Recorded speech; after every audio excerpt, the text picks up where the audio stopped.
Oke, duh. Oke, sebelumnya Assalamualaikum warahmatullahi wabarakatuh. Perkenalkan, nama saya Bion Taufik Dayat. Saya di Program Studi Manajemen Sumber Daya Akatik Angkatan 2024. Nah, pada kesempatan kali ini saya akan menjelaskan mengenai dampak perubahan iklim terhadap kenaikan muka laut dan pengasaman laut nih, teman-teman. Nah, kira-kira apa aja nih dampaknya, teman-teman? Oke, langsung saja. Nah, tapi sebelum itu, teman-teman, kita harus tahu dulu nih, apa itu perubahan iklim.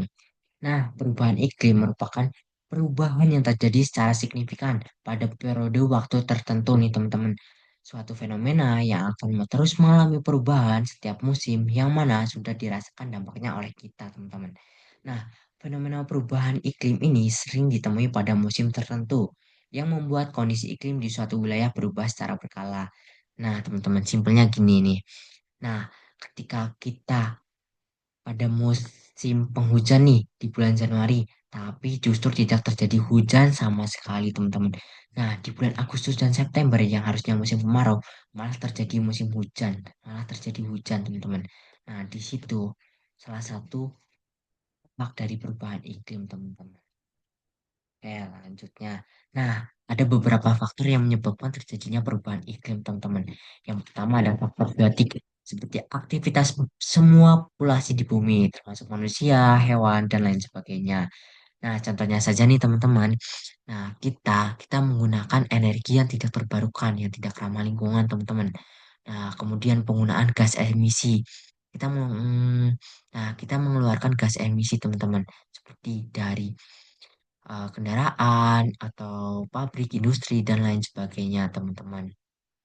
Nah, itu salah satu penyebab dari perubahan iklim, teman-teman. Nah, kemudian ada faktor abiotik seperti suhu udara, curah hujan, dan permukaan air laut. Nah, faktor-faktor abiotik ini juga berpengaruh terhadap terjadinya perubahan iklim, teman-teman. Oke, selanjutnya. Nah, selanjutnya ada beberapa dampak nih, teman-teman, yang disebabkan oleh perubahan iklim. Yang pertama, banyaknya terjadinya penyakit seperti tifus, malaria, dan demam. Nah, kemudian meningkatkan frekuensi bencana alam seperti tanah longsor, banjir, kekeringan, dan badai tropis. Nah, kemudian mengancam ketersediaan air bersih nih, teman-teman. Nah, kemudian ada mengakibatkan pergeseran musim dan perubahan pola hujan, teman-teman. Nah, ini yang sudah dijelaskan saya tadi, hujan. Nah, kemudian menurunkan produktivitas pertanian. Kemudian meningkatkan temperatur dan mengakibatkan kebakaran hutan nih teman-teman. Nah, serta mengancam keanekaragaman hayati. Nah, kemudian ada kenaikan muka laut teman-teman yang dapat menyebabkan banjir permanen dan kerusakan infrastruktur di daerah pantai. Nah, kemudian terjadinya pasaman laut. Nah, kedua poin ini yaitu poin 8 dan 9 yang akan kita bahas nih teman-teman di slide kemudian. Nah, teman-teman, yang pertama yaitu kenaikan permukaan laut. Nah, kenaikan permukaan laut sendiri merupakan kejadian yang telah terjadi di berabad-abad tahun yang lalu, teman-teman. Jadi sudah biasa ya. Nah, tapi menurut IPCC Wiki 2 2011, isu kenaikan muka air laut menjadi salah satu pembahasan utama, teman-teman. Perubahan iklim karena dampaknya bervariasi tergantung lokasi, karakter, geofisik, dan faktor sosioekonomi termasuk respon manusia yang tinggal di wilayah tersebut. Nah, dampak utamanya dari kenaikan muka air laut yaitu perubahan fisik dari lingkungan, teman-teman. Nah, di Indonesia sendiri, kenaikan muka air laut setinggi 20 cm hingga 30 cm akan menyebabkan kejadian banjir di sebagian besar wilayah pesisir, teman-teman. Nah, menurut analisis kenaikan muka air laut dan proyeksi ICCR 2010, kenaikan muka air laut di wilayah selatan Jawa berkisar antara 0,2 cm hingga 0,4 cm per tahun. Nah, kenaikan muka air laut pada tahun 2030 akan mencapai 6 cm hingga 30 cm di kawasan Indonesia, teman-teman. Nah, kemudian ada pengasaman air laut. Nah, selain kenaikan permukaan air laut, pengasaman laut juga berkonsekuensi signifikan lainnya dari perubahan iklim, teman-teman. Laut menyerap sekitar seperempat dari karbon dioksida atau CO2 yang dilepaskan ke atmosfer setiap tahun, teman-teman. Ketika CO2 larut dalam air laut, ia membentuk asam karbonat yang akan menurunkan kadar pH laut, teman-teman.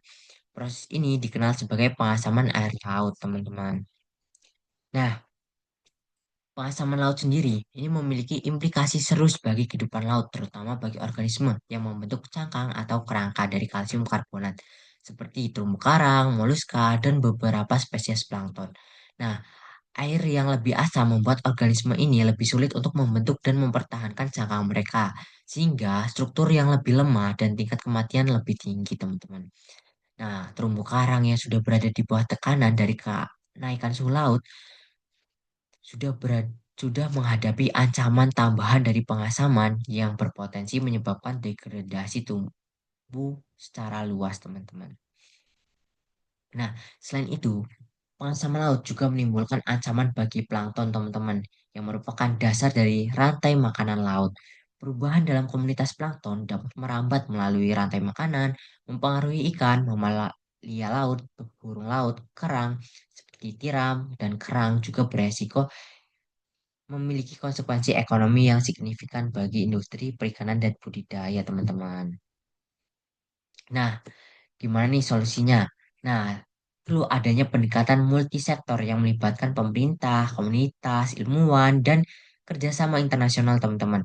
Komunitas pesisir, terutama yang berada di negara berkembang, seringkali berada di garis depan perubahan iklim dan membutuhkan dukungan untuk membangun ketahanan. Nah, kemudian bisa dengan menetapkan kawasan konservasi laut atau Marine Protected Area atau MPAS. MPAS dapat membantu melindungi keanekaragaman hayati, mengisi kembali stok ikan, dan meningkatkan ketahanan ekosistem laut terhadap perubahan iklim, teman-teman. Memperluas dan mengelola kawasan ini dengan efektif sangat penting untuk melindungi kehidupan laut dan mendukung perikanan yang berkelanjutan, teman-teman. Nah, jadi kesimpulan dari video kali ini, perubahan iklim dapat menimbulkan ancaman signifikan terhadap kesehatan laut. Dengan kenaikan permukaan laut dan pengasaman laut memiliki konsekuensi yang parah bagi spesies dan habitat laut. Nah, namun melalui upaya bersama di tingkat lokal, nasional, dan internasional, komunitas dapat beradaptasi dan membangun ketahanan terhadap perubahan ini, melindungi dan merestorasi ekosistem alami, memperluas kawasan konservasi laut, dan mendorong pelibatan komunitas adalah strategi yang penting dalam upaya melestarikan lautan kita untuk generasi yang mendatang. Nah, teman-teman, saya mengambil beberapa referensi dari ini, teman-teman. Oke, sekian video dari saya. Wassalamualaikum warahmatullahi wabarakatuh.